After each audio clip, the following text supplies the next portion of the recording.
Hello everyone, welcome back to my YouTube channel. आज होगी 31 मई और आज मैं आपको इस क्लास में करवाने वाली हूँ जो कुमार गौरव सर द्वारा 31 मई को करंट अफेयर्स की क्लास करवाई गई है। इसका मैं आपको हैंड रिटन नोट्स के द्वारा इसका रिवीजन करवाने वाली हूँ। इससे आपका टाइम भी बच जाएगा और पूरी क्लास का रिवीजन भी हो जाएगा। तो चलिए शुरू करते हैं आज की important class. Question number first है, गोवा राज्य दिवस 2023 में कब मनाया गया है? 30 मई को।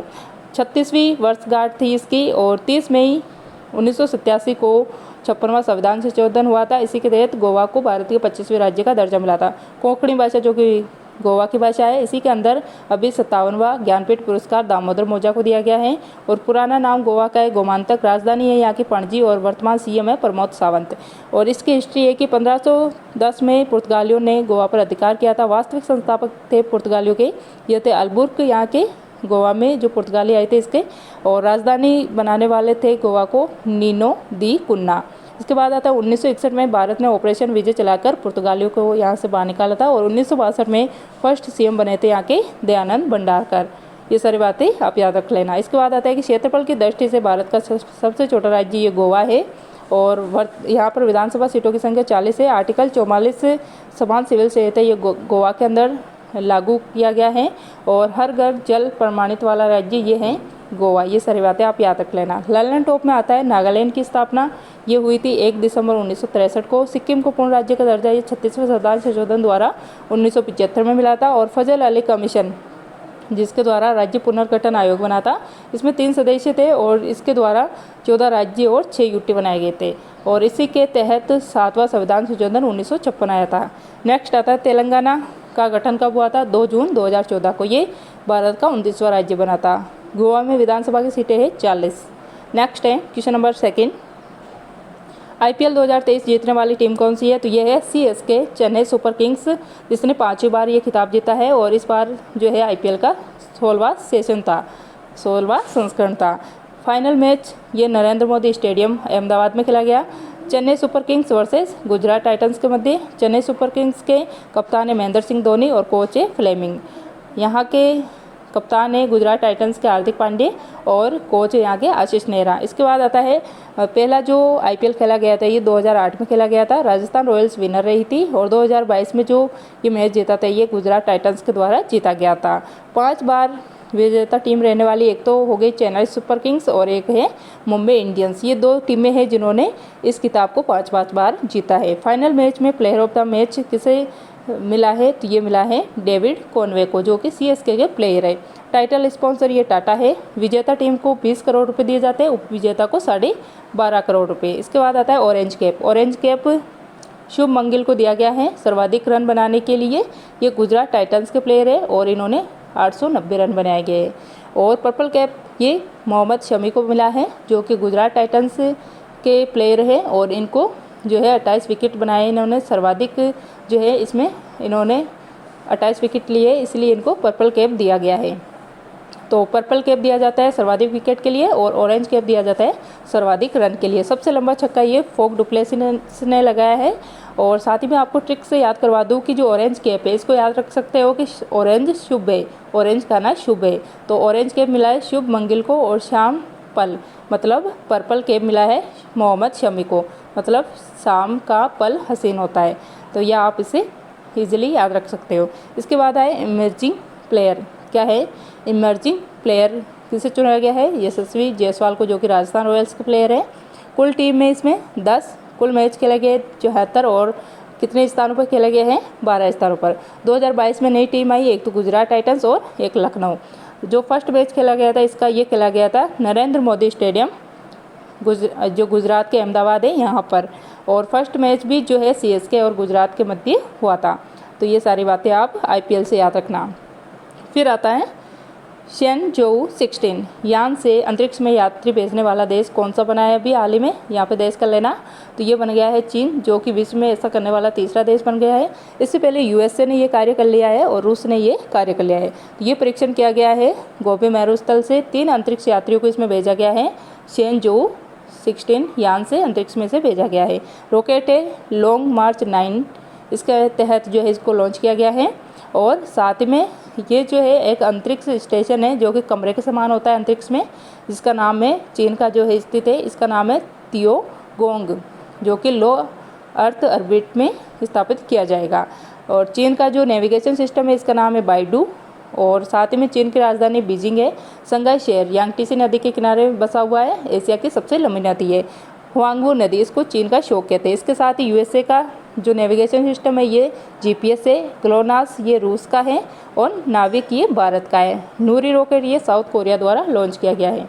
ललन टोपचन तो ताइफा उपग्रह केन्या द्वारा लॉन्च किया गया है, जो इसकी राजधानी है केन्या की नैरोबी। ओपेक उपग्रह ये इजराइल द्वारा लॉन्च किया गया है, जो कि जासूसी उपग्रह है। NPS-01 ये भारत के नेविगेशन की सेकंड पीढ़ी का फर्स्ट उपग्रह है, जिसमें 5 उपग्रह छोड़े जाएंगे और ये GSLV F12 के द्वारा इसको लॉन्च किया जाएगा। किसके द्वारा लॉन्च किया गया है? GSLV F12 के द्वारा। इसकी एक खास बात है कि इसमें परमाणु घड़ी बनाई गई है, जो कि भारत में निर्मित है और ये बनी हुई है किससे? रुबेडियम से। नेक्स्ट है आर्टेमिस मिशन, जो कि चांद पर मनुष्य भेजने के लिए बनाया गया है।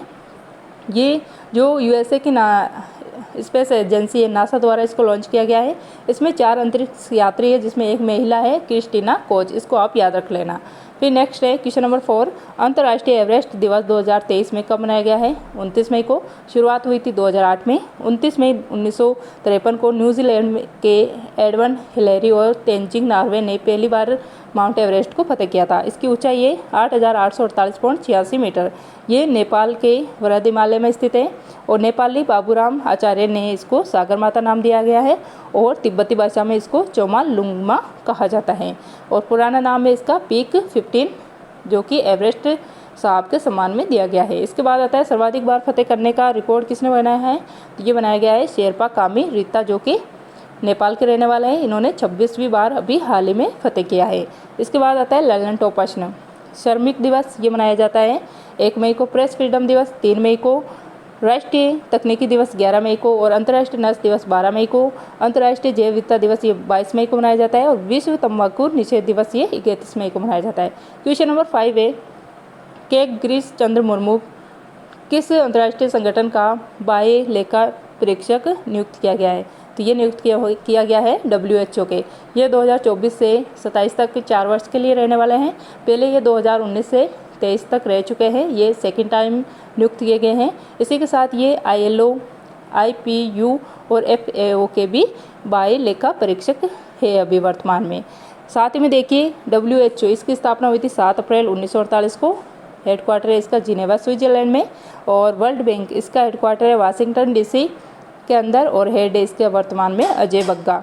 IMF इसकी हेडक्वार्टर है वाशिंगटन DC में। ADB मनीला में इसका हेडक्वार्टर है, मनीला फिलीपींस में। ILO इसका हेडक्वार्टर है जिनेवा स्विट्जरलैंड में। IPU इसकी बैठक हाल ही में मनामा बहरीन में हुई थी, जिसके अंदर भारत की तरफ से ओम बिरला शामिल हुए थे। और FAO इसकी स्थापना 16 अक्टूबर 1945 को हुई थी। इसका हेडक्वार्टर रोम इटली में स्थित है। केग से संबंधित संवैधानिक प्रावधान तो आर्टिकल 148 इसके अंदर नियुक्ति, शपथ और सेवा से संबंधित शर्तें दी गई है। आर्टिकल 149 इसके अंदर कर्तव्य और शक्तियाँ दी गई है। आर्टिकल 150 इसके अंदर संघ राज्यों को खातों का विवरण राष्ट्रपति के अनुसार केग की सलाह पर दिया जाएगा, ये इसके अंदर। और आर्टिकल 151 तो इसके अंदर दिया गया है कि संघ खातों से संबंधित केग की रिपोर्ट राष्ट्रपति को सौंपी जाएगी, जो संसद के प्रत्येक सदन के पटल पर रखी जाएगी। तो ये बात इसके अंदर की गई है आर्टिकल 151 के अंदर। और फर्स्ट केग कौन बने थे? तो ये थे वी नरहरि राव। कार्यकाल रहता है इसका 6 वर्ष या फिर 65 वर्ष की आयु। नियुक्ति राष्ट्रपति द्वारा की जाती है।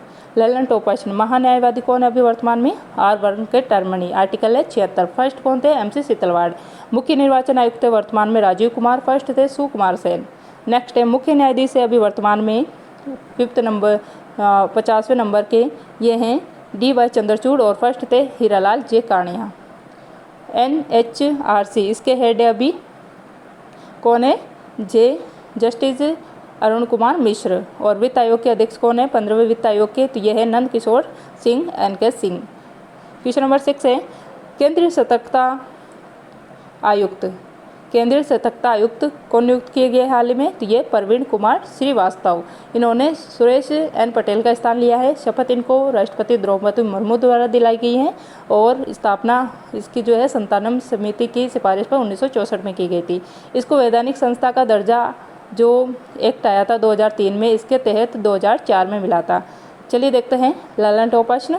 शिव रमन समिति, इसके द्वारा जो है इस समिति की सिफारिश पर नाबार्ड की स्थापना हुई थी 12 जुलाई 1982 को। यंग हिल्टन आयोग ये शाही आयोग है जो कि आरबीआई की स्थापना से संबंधित है। इसके बाद आता है राम लुबाया समिति, जो कि इसके तहत राजस्थान में 19 नए जिले और 3 नए संभाग बनाए गए हैं। माधव गौडगिल समिति, ये पश्चिमी घाट के संरक्षण से संबंधित है। किससे संबंधित है? पश्चिमी घाट के संरक्षण के अंदर इसको काम में लिया जाता है। इसके बाद आता है कि पश्चिमी घाट का उत्तरी भाग, इसका नाम क्या है? सह्याद्री। क्वेश्चन नंबर 7 है, जो महाराष्ट्र का बांद्रा वर्सोवा समुद्री मार्ग है, इसका नामकरण हाल ही में किया गया है। तो किसके नाम पे किया गया है? तो वी.डी. सावरकर इसका नाम रखा गया है। और किसके द्वारा? महाराष्ट्र के जो सीएम है एकनाथ शिंदे, इसके द्वारा इसका नामकरण किया गया है। 28 मई को जो है वी.डी. सावरकर की 140वीं जयंती थी और इसी दिन जो है संसद भवन का भी उद्घाटन किया गया था। 1911 में जो है वी.डी. सावरकर को काले पानी की जेल हुई थी, जो कि अंडमान निकोबार में स्थित है। और वी.डी. सावरकर द्वारा इनका जो जन्म हुआ था, वी.डी. सावरकर का, ये हुआ था नासिक महाराष्ट्र में। और इनके द्वारा ही अभिनव भारत की स्थापना की गई थी 1904 में, और मित्र मेला की स्थापना भी इनके द्वारा की गई थी। इनकी एक पुस्तक है हिंदुत्व हिंदू कौन है, ये पुस्तक इनकी है। और विनोबा भावे, इन्होंने भूदान आंदोलन चलाया था और पहले व्यक्तिगत सत्याग्रही भी यही है और रेमन मैग्सेसे पुरस्कार प्राप्त करने वाले भी यही है। इसके बाद आता है ललन टॉप प्रश्न। तो मुगल गार्डन, इसका नया नाम है अमृत उद्यान। राजपथ का नया नाम है कर्तव्य पथ, जिस पर सुभाष चंद्र बोस की प्रतिमा स्थापित की गई है। हैरियट द्वीप, इसका नया नाम है माउंट मणिपुरी द्वीप, जो कि अंडमान निकोबार में स्थित है। नेक्स्ट है औरंगाबाद, जो कि महाराष्ट्र में स्थित है। इसका नया नाम रखा गया है संभाजी नगर। क्या रखा गया है? संभाजी नगर। और 0.5140 पहाड़ी, इसका नया नाम रखा गया है गन हिल्स। नेक्स्ट है क्वेश्चन नंबर 8, दूरसंचार उपग्रह अरबसेट BADR-8, इसको किसके द्वारा लॉन्च किया गया है? तो इसको लॉन्च किया गया है स्पेस एक्स कंपनी द्वारा, इसको लॉन्च किया गया है। और ये जो लॉन्च किया गया है ये सऊदी अरब देश के द्वारा लॉन्च किया गया है। कौन से रॉकेट के द्वारा? फाल्कन 9 के द्वारा। इसका वजन है 4500 किलोग्राम। फिर देखिए ललन टॉप में PSLV C-55, ये सिंगापुर के उपग्रह को लॉन्च किया गया है इससे। और PSLV C-54 इसके द्वारा भूटान के उपग्रह को लॉन्च किया गया है। और SSLV D2 इसके द्वारा आज़ादी सेट और EOS 07 को लॉन्च किया गया है। मेगाट्रॉपिक्स, ये भारत और फ्रांस द्वारा लॉन्च किया गया था और हाल ही में इसको वापस प्राप्त कर लिया गया है। नेक्स्ट है PM जनधन योजना के तहत 100% कवरेज वाला राज्य कौन बना है? तो ये बना है तेलंगाना। ये जो योजना है 28 अगस्त 2014 को जो है शुरू की गई थी। इसी के तहत जीरो बैलेंस अकाउंट खोले गए थे। और ये जो है इसके तहत सभी कल्याणकारी योजना को तेलंगाना के अंदर इसका धन जो है जीरो बैलेंस अकाउंट में जाएगा। और 100% ODF प्लस राज्य बना है, ये तेलंगाना बना है। और संस्था संवैधानिक होगी अगर ये किसके तहत होगी? जिसका उल्लेख किसमें? आर्टिकल में होता है। और कोई संस्था वैधानिक होगी अगर उसका उल्लेख एक्ट के तहत होता है। नेक्स्ट है ललन टॉप प्रश्न, मिष्टी योजना, ये मैक्रो वनस्पति के संरक्षण के लिए है। PM श्री योजना, ये स्कूल फॉर राइजिंग इंडिया के लिए है। PM प्रणाम योजना, ये भूमि संरक्षण प्रदूषण को कम करने के लिए है। नव भारत साक्षरता अभियान, ये 2026-27 से स्टार्ट होने वाला है, जो कि 5 साल के लिए चलेगा। 15 वर्ष से अधिक उम्र के जो निरक्षर लोग हैं उनको साक्षर करने के लिए। फिर नेक्स्ट है राजस्थान हाईकोर्ट के हाल ही में नए मुख्य न्यायाधीश कौन नियुक्त किए गए हैं? तो ये बने हैं जस्टिस ऑगस्टाइन जॉर्ज मसीहा। इन्होंने पंकज मित्तल का स्थान लिया है, क्योंकि पंकज मित्तल जो है सुप्रीम कोर्ट में जस्टिस बन चुके हैं। इसके बाद आता है शपथ, इनको राज्यपाल कलराज मिश्र द्वारा दिलाई गई है। और फर्स्ट मुख्य न्यायाधीश कौन थे राजस्थान के? तो ये थे कमलकांत वर्मा। कार्यकाल रहता है इनका 62 वर्ष। टोटल भारत में कितने हाईकोर्ट है? तो ये 25 और न्यू है अमरावती।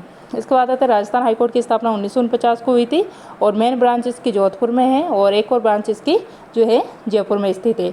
नेक्स्ट है क्वेश्चन नंबर, इसके बाद आता है इसके ललन टॉप, सुप्रीम कोर्ट की फर्स्ट महिला न्यायाधीश कौन बनी थी? ये फातिमा बीबी बनी थी। राइट टू हेल्थ बिल, ये राजस्थान अपनाने वाला राज्य बना है।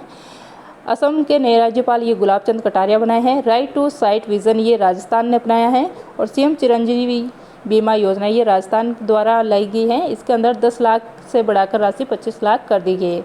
अहिंसा और शांति विभाग, ये राजस्थान द्वारा स्थापित किया है। फिर है लास्ट क्वेश्चन, बांग्लादेश में भारतीय उच्चायोग ने चंडगांव में पतंगा बीच पर G20 मेगा बीच क्लीनअप अभ्यास किया है आरंभ। तो ये आज की अपनी क्लास थी। आई होप आपको ये क्लास पसंद आई होगी। अगर आपको ये क्लास पसंद आई हो तो प्लीज़ इसे लाइक, शेयर और कमेंट जरूर कीजिएगा। चैनल पर नए हो तो चैनल को सब्सक्राइब कीजिएगा। और इस क्लास की PDF आपको जो है मेरे टेलीग्राम चैनल पर मिल जाएगी। टेलीग्राम चैनल का लिंक आपको इस वीडियो के जो कमेंट सेक्शन है इसमें मैं आपको पिन कर दूँगी। वीडियो देखने के लिए थैंक यू।